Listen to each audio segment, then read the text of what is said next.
नमस्कार, hello and welcome to my YouTube channel Anokhi Saheli. कैसे हैं आप लोग? बहुत ही पावन दिन चल रहे हैं। इन दिनों में की हुई पूजा पाठ हमें खूब फलती है और जो खास करके आज मैं जिस बारे में आपसे बात करने वाली हूँ वो दिन तो बहुत ही खास है, क्योंकि वो है शरद पूर्णिमा का दिन। शरद पूर्णिमा इस बार किस दिन को पड़ रही है, इसका क्या महत्व है, इस दिन हम खीर क्यों बनाते हैं और इस खीर को बनाकर प्रसाद के रूप में कैसे ग्रहण किया जाता है और इसकी क्या व्रत कथा है, आज हम इन सभी टॉपिक्स के बारे में बात करेंगे। तो चलिए शुरुआत करते हैं वीडियो की। मगर उससे पहले प्लीज़ अगर आप इस चैनल पर नए हैं तो इसे सब्सक्राइब कर दीजिए और पास में बने हुए बेल आइकन को भी क्लिक कर दीजिए ताकि आपको मेरी सभी वीडियोस की नोटिफिकेशन मिल जाए। और जो लोग इस चैनल को सब्सक्राइब कर चुके हैं प्लीज़ इस वीडियो को लाइक कीजिए, मेरे वीडियोज़ में कमेंट करके बताइए कि आपको वीडियोज़ कैसी लग रही हैं और अपने फ्रेंड्स एंड फैमिली के साथ शेयर कीजिए।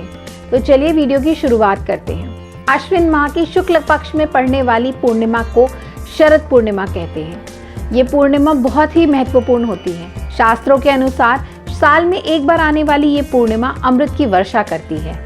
इस दिन चंद्रमा अपनी 16 कलाओं से युक्त होता है और अगर साइंटिफिकली माने तो इस दिन चंद्रमा पृथ्वी के सबसे करीब होता है।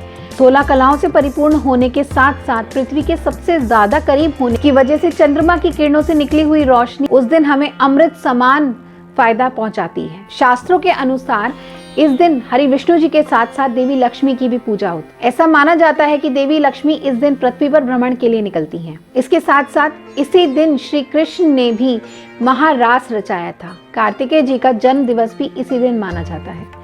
ये दिन कई देवी देवताओं को प्रसन्न करने का दिन है।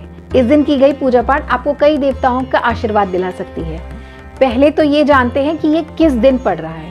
इस साल शरद पूर्णिमा 30 अक्टूबर 2020 शुक्रवार के दिन को पड़ रही है। शुक्रवार के दिन पड़ने की वजह से इसका महत्व और भी ज्यादा बढ़ जाता है, क्योंकि उस दिन लक्ष्मी जी का ही दिन होता है। शरद पूर्णिमा की तिथि प्रारंभ होगी 30 अक्टूबर सायकाल 5:45 के लिए और पूर्णिमा तिथि समाप्त होगी 31 अक्टूबर सायकाल 8:18 पर। शरद पूर्णिमा के दिन चंद्र उदय का समय होगा सायकाल 5:11 पर। इस दिन चावल की खीर बनाने का बहुत महत्व होता है। इस दिन आप खास करके शाम के समय माता लक्ष्मी और विष्णु जी की पूजा करें। पीले और लाल रंग के पुष्प माता लक्ष्मी को चढ़ाएं। उन्हें चावल की खीर का भोग लगाकर इस खीर को छन्नी से ढककर या किसी कपड़े से ढककर चंद्रमा की रोशनी में पूरी रात के लिए रख दीजिए।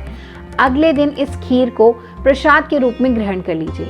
शास्त्रों के अनुसार जो भी इस खीर को प्रसाद के रूप में ग्रहण करता है वह निरोगी काया के साथ साथ अपार माया को भी प्राप्त करता है। आपको इस दिन माता लक्ष्मी की पूजा करने से धन का लाभ भी जरूर होगा।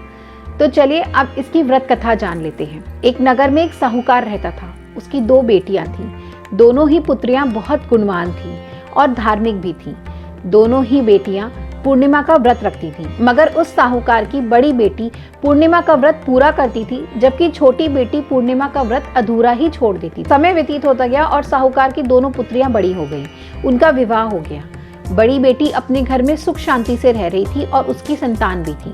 छोटी बेटी के घर में भी किसी चीज़ की कोई कमी नहीं थी, मगर उसकी कोई संतान नहीं थी। उसकी जब भी कोई भी संतान होती तो वह मर जाती। ऐसा कई बार होने के बाद उसके पिताजी उसको एक पंडित जी के पास लेके गए। पंडित जी ने उसे बताया कि तुमने पूर्णिमा का व्रत पूरा नहीं करा। तुम्हारा पूर्णिमा का व्रत पूरा न करने के कारण ही तुम्हें संतान की सुख की प्राप्ति नहीं हो रही है और इसीलिए तुम्हारी संतान की मृत्यु हो जाती है। उन पंडित जी ने उसे विधि पूर्वक पूर्णिमा का व्रत पूर्ण करने के लिए कहा और कहा कि जब तुम विधि पूर्वक पूरे मन से इस पूर्णिमा के व्रत को पूरा करोगी तो तुम्हें संतान की प्राप्ति हो जाएगी। साहूकार की छोटी पुत्री ने यही करा। उसने पूर्णिमा का व्रत पूरी विधि पूर्वक करा और सच्चे मन से भगवान के आगे हाथ जोड़कर अपनी गलती की माफी मांगी। उस व्रत को पूर्ण करने के बाद साहूकार की छोटी पुत्री के यहाँ भी संतान हुई और वह बच्चा कुछ दिन तक जीवित रहा, मगर कुछ दिनों के बाद वह बच्चा मर गया। साहूकार की छोटी बेटी को कुछ समझ नहीं आया। उसने एक लकड़ी का पाटा लिया और अपने उस बच्चे को एक कपड़े में लपेट के उस पाटे पे लिटा दिया और पाटे को ऊपर से कपड़े से ढक दिया। उसने अपनी बड़ी बहन को अपने घर पे आमंत्रित किया। उसकी बड़ी बहन घर पर गई तो उसने वही पाटा उसे बैठने के लिए दिया। जैसे ही उसकी बड़ी बहन उस पाटे पे बैठने लगी तभी उसका लहंगा उस बच्चे को छू गया और एक चमत्कार हुआ, वो बच्चा जीवित हो गया और रोने लगा। जब ये बात उसकी बहन ने देखी तो वह बहुत नाराज हुई कि तुम मुझे पाप का भागी बना रही थी। तुमने अपने पुत्र को इस पाटे पे रखा था और ये पाटा मुझे बैठने के लिए दे दिया। अगर मैं इसमें बैठ जाती तो वो मर जाता। अपनी बड़ी बहन को नाराज होता हुआ देखकर छोटी बहन ने उससे कहा कि बहन, ये तो पहले ही मरा हुआ था, तुम किसी भी पाप की भागी नहीं होती। ये तो तुम्हारे पुण्य कर्मों की वजह से जीवित हो गया है, इसे एक नया जीवन मिल गया है। तुम्हारे पूर्णिमा के व्रत पूर्ण करने की वजह से, तुम्हारे पुण्य कर्मों की वजह से आज मुझे मेरा बच्चा वापस मिल गया है। उस दिन शरद पूर्णिमा थी। उस दिन के बाद राजा और साहूकार ने पूरे नगर में ढिंडोरा पिटवा दिया कि हर कोई इस शरद पूर्णिमा के व्रत को करे, जिससे संतान सुख की प्राप्ति होगी और धन धान्य की कमी नहीं होगी। इस दिन किसी भी पावन नदी में स्नान करने का बहुत महत्व होता है, लेकिन आप कहीं जाकर नदी में स्नान नहीं कर सकते तो अपने घर में ही थोड़ा सा गंगा जल मिलाकर स्नान जरूर करें। अपने घर में गंगा जल का छिड़काव करें, माता लक्ष्मी और विष्णु जी के आगे दीपक जला के उनका पूजन जरूर करें। शरद पूर्णिमा का पूर्ण लाभ उठाइए, क्योंकि इस साल शरद पूर्णिमा बहुत ही शुभ दिन पर है, जो कि है शुक्रवार का दिन। वह तो माता लक्ष्मी का ही दिन होता है। तो माता लक्ष्मी को प्रसन्न करने के लिए शरद पूर्णिमा पे इस कथा को जरूर सुने और खीर का भोग लगाकर उस खीर को चांदनी में रखकर अगले दिन उस खीर को प्रसाद के रूप में जरूर ग्रहण करें।